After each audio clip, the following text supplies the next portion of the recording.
touch me. Don't touch me. That's assault. That's assault. Don't touch me. You can't touch me. This is what happened where we saw over and over and over you had right-wing groups that were predominantly peaceful, and then Antifa-type groups would show up and start fights. So then you had an organization like the Proud Boys that said, then we'll show up and we'll fight them. And what was the response? Almost every institution in this country said, Proud Boys are terrorists.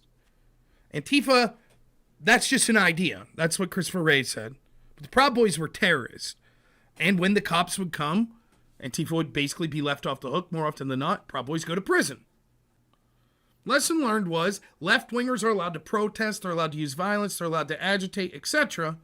But as the right, you can't defend yourself. Heck, you can't even protest. If you protest, you have to just accept getting the shit beat out of you. But you're not going to become a martyr. Understand, what most of these left-wing protesters want is, the end goal is they want the police to remove them. And you could already see the video of it. Okay, you're trespassing, you need to get out of here. No. We're victims. We need food sent to us. Oh my God, we're starving. We're dehydrated. This is terrible. Okay, you need to go home. You can't be in the building. You can't occupy the building. You got to go. No. Okay, police are going to come in and drag you out of there then. You're trespassing. It's a crime. We're going to remove you. You can't be on someone else's property like this. And then what do? They scream, no, you're hurting me. No. That's what they want. That's when the cameras turn on. They don't want the cameras there. Just like Black Lives Matter. I did a whole spiel about this. One of the first things they would do in Black Lives Matter when they saw cameras, they'd open umbrellas and cover up. By the way, how convenient. The whole COVID wear a mask thing. Now we got a bunch of people running around in masks so you can't identify them. That's the whole point, though. Cover up until that moment. Because the number one currency is victimhood. So, again, I can't show you. They do this. I saw this video, right? Where it was this. It was two, I don't know if they were Jewish or just anti-protesters, but two guys that were standing up against the door as the anti-Israeli protesters were trying to get into this building, and they were blocking the door to the building. And what happens is the anti-Israeli protesters, they get behind it and they like wedge in with their shoulders. They go like this. They hold their hands like this. They get it. And they wedge in behind them. Don't touch me. Don't touch me. That's assault. That's assault. Don't touch me. You can't touch me. And then they just do that. They keep with their chests. They shove them out and out and out and out and out. That's what they do. Then the opposite occurs when they're blocking students. Someone will say, okay, I'm just trying to squeeze through. No, it's assault. You can't touch me. They do it to you. They keep getting in your face. Why are you touching yourself? Why are you touching yourself? They keep doing that. Get in your face. Why are you touching me? Why are you touching me? As they bump into you over and over. You're touching me. You're not allowed to touch me. As they come into your space and they push you and push you. What they want is you to push back. Then they're like, oh, see, I'm the victim.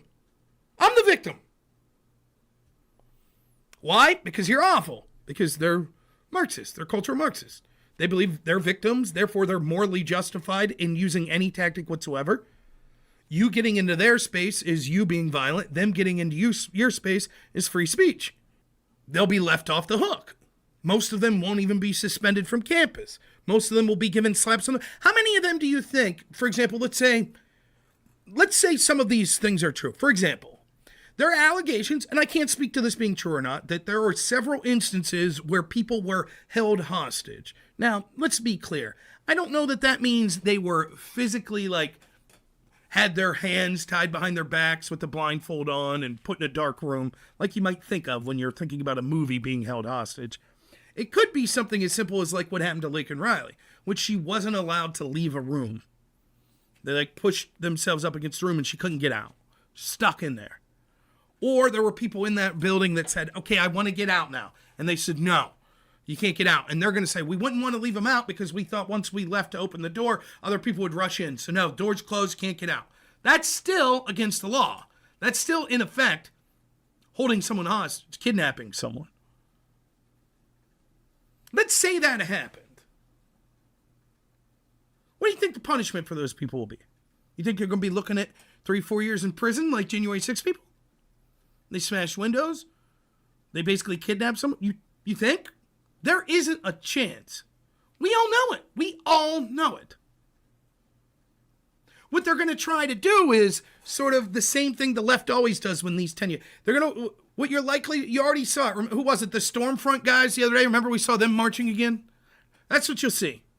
Some right-wing bad group's going to do something bad here in the next month. You'll see.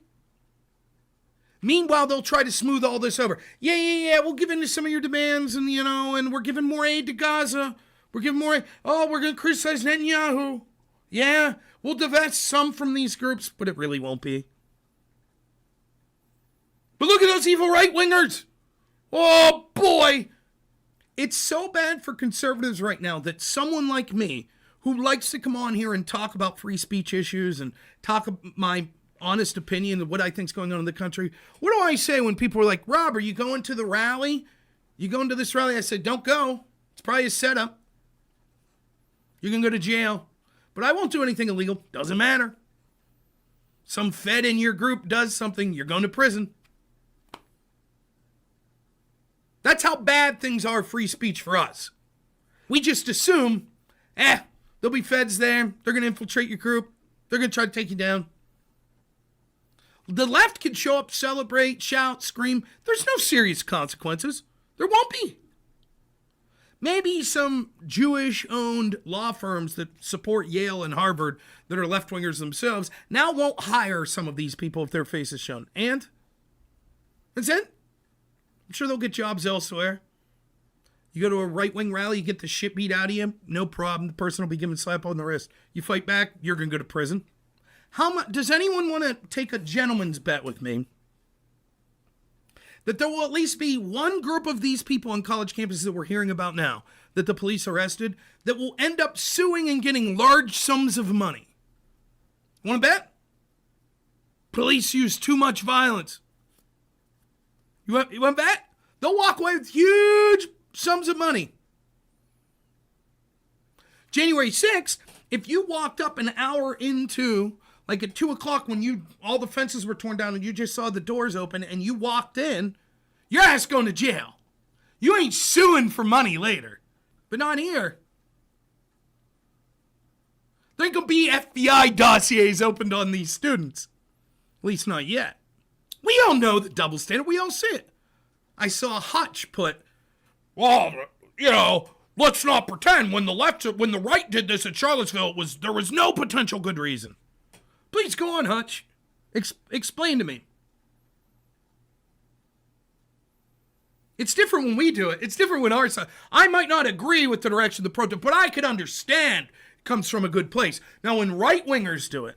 Now, Charlottesville was a bunch of LARPers, including piece of shit alt-right people, and a bunch of piece of shit Black Lives Matter Antifa-type lefties that showed up for mutual combat. That's what happened. That's what Charlottesville was. And we were told to believe that one side was good and the other side was bad, as opposed to the truth, which was both sides basically sucked, but there were a handful of reasonable people on both sides. There were people that just didn't want to see the statues torn down. Totally reasonable, because we could see what happened. As Trump said, next thing you know, they'll be coming for statues of the Founding Fathers. It's exactly what's happened. And there were reasonable people on the other side that said, we don't like the fact that a lot of these groups are anti-Semites. But notice when the left does it, it's always different. When Black Lives Matter was burning down cities, well, it's for a good cause. It might get out of hand, but it's a good cause. There is systemic racism. That's true. Our riots are different. Of course, they happen over and over and over and over and over and over and over and over and over and over and over and over again. So there's way more of them. And there's way more damage caused by them. And there's way more support of them from people in high positions of power. Show me the person in a high position of power that supported Charlottesville. The only person you'll get's Trump, who they'll say he said there was good people on both sides, which was true, and he wasn't saying that the people in the alt-right were good. He specifically condemned them by name.